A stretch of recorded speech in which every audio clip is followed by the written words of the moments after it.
Everyone, and welcome back to That Variety Nerd. I'm Christina, and today we are jumping back into some more Sims 4 University goodness. Today we're starting off our renovations finally after about a month into this pack. So full disclosure, I have been dealing with finals for probably the last couple of weeks. So if I sound like I am completely out of it, that is probably why. So this lot, holy crap, people, this was a train wreck. Oh my god. This lot took me so long to kind of go through, and I kind of quit after a while. But here we are at the Darkwing. Yeah, it is literally called the Darkwing house for some stupid reason. I don't know why. It doesn't remotely look like anything from Batman or anything like that. But holy crap, you'll see in the before and after screenshots of this renovation that it needed a lot of help. It needed a lot of reworking. At the very least, we got lots of windows that made more sense, and we have a layout that makes sense because, especially on the second floor, it made no sense at all. The first floor made no sense either, but at least we have a little bit more functioning. So, either way around, as always, get your choice of beverage, go get your snacks, and let's just hang out and relax and go through this renovation. So, full disclosure, I did these renovations, I think, over the Thanksgiving break, I think. So, it's been a little bit of time since I've seen these. So, if the just commentary is not as insightful, that's probably why. But this lot, this lot, and you'll see in the other university lots, the layouts are funky. The way that there's like big giant rooms where there shouldn't be big giant rooms is kind of problematic too. So what I've done in this house is that I turned, like, I think it's a two-bedroom sort of place into a four-bedroom place with two bathrooms, one on each floor. The layout makes much more sense. It has a little bit more of a flow. I still kept one bedroom downstairs because of, accessibility purposes. We got to be mindful, right? We got to be mindful when we're building these things, and a little bit practical too. So that's kind of what I was thinking too. I was originally going to have the bathroom right there, which would also make a little bit more sense, but I ultimately moved it to where the living room and kitchen kind of intersected. So the living room area, relatively the same. Everything else, we just add fresh coats of paint. And so when I'm doing these university renovations, do keep in mind that the way that I'm approaching these is kind of like how you would expect them to be when you move into your own universities, right? Or if you end up moving on campus to university, there's a couple different options here. So this is kind of a reflection of like the off-campus housing situation. So I've been in unique situations where I've lived on and off campus, and an increasing number of off-campus, apartments, townhomes, etc., which you'll see more and more as we go along through university stuff.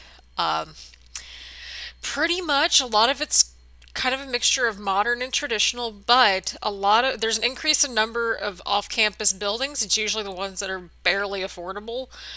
They come with furniture, and they have, like, each person has a bedroom, generally speaking. You can make it to where two people can live in a room, etc. But I wanted it to reflect that, but also keep a little bit more of that traditional sense to it. So there's four beds for four people. It makes sense. You're paying more money to move off campus. You should probably ideally get your own room. That's how I see it anyway. So yeah, a lot of on-campus facilities are slowly but surely shifting to that route.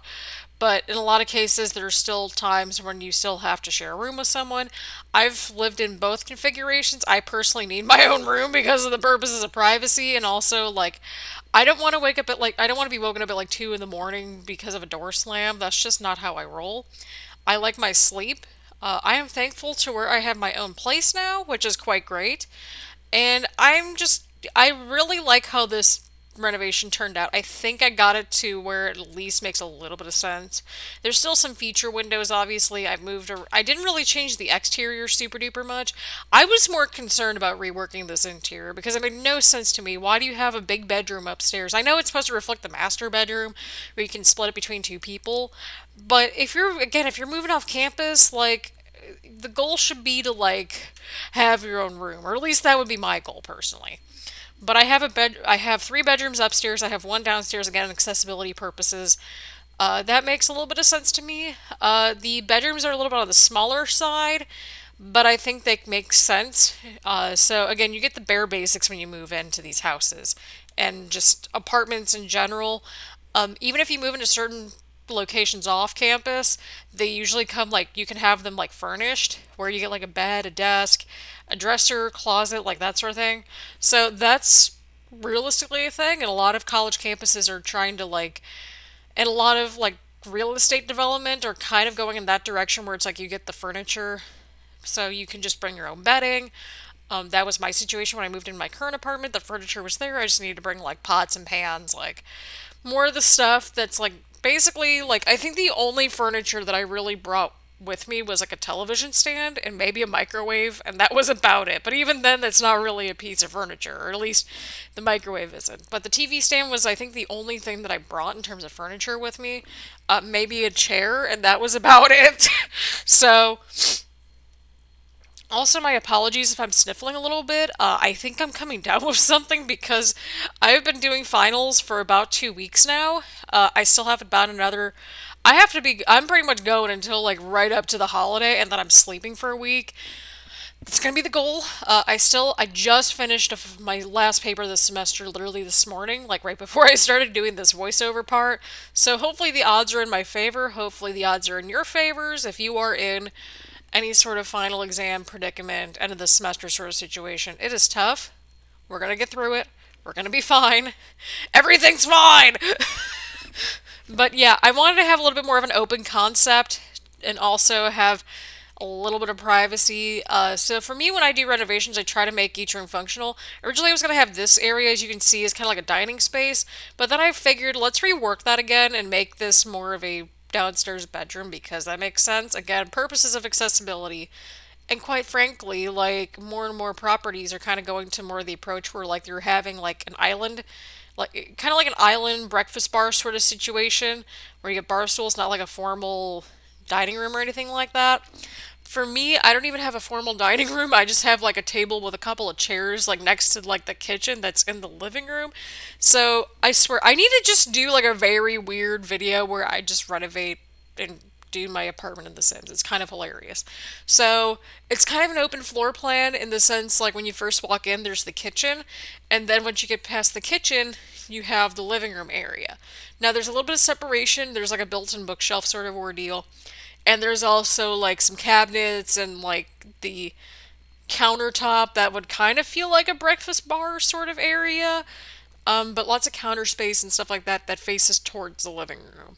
And so next to that's kind of like where I have my dining area set up because it's more of like a printer space, honestly, because I don't sit at the table while I'm eating my dinner. Because like I just eat my dinner on the couch because that's just how I live my life. I live by myself, okay? Like I can do whatever I feel like doing, which is probably not a good thing. But pretty much all my recording space is in my living room. So if there's a bit of an echo, that's why. Because it's a wide open space. Sometimes I go and record in my room. It really all depends. But for right now, I'm in my living room area. I have a desk area where I work in terms of like where I record things, where I sometimes edit things. I usually edit while I'm like half asleep, but it's fine, as we've seen in yesterday's wonderful Let's Play video. If you haven't watched that video, that one's with the Moving On Up challenge. We have the third generation pretty much kind of almost ready to go, so we're kind of transitioning folks in that household, so that's kind of exciting. But for this video, again, I wanted to have something that was very functional. Again, I am a very function-based person when it comes to renovating in The Sims. I hate how there's so much empty space. And it's like, again, I want to keep it realistic in the sense of like, okay, you're only going to get X number of furniture. So like a bed, a dresser area, and like a desk and chair. But that's because I want everybody to be able to kind of customize it a little bit. I did play around with the color swatches a little bit. Oh god, sorry. I'm dying. It's fine. I wanted everyone to kind of like, at least kind of, I want to play around with the colors a little bit, I should say. So that way everyone has their own little workspace and kind of we can just go from there. That's kind of what I was envisioning when I was creating this particular build and renovation, I should say. Good lord, I'm out of it. It's fine. Everything's fine. So, I was kind of just thinking about like how it would work practically. So I experimented with the colors a little bit. Again, you can customize this more if you go ahead and use it. It should be on the gallery, and if not, I'll go ahead and upload that sometime later today because I'm literally about to run out the door after I'm done, recording this. So there is that. But I really like how this turned out in general. As you can see, the dining area that I originally went for turned into a fourth bedroom downstairs. Again, we want to be accessible in our approaches, you know what I mean? We got to be accessible when we're creating housing. So I have like a small little, dining area in there. The bedrooms upstairs turn out really decent. I have some communal space as you can see downstairs and also upstairs as well with the card table.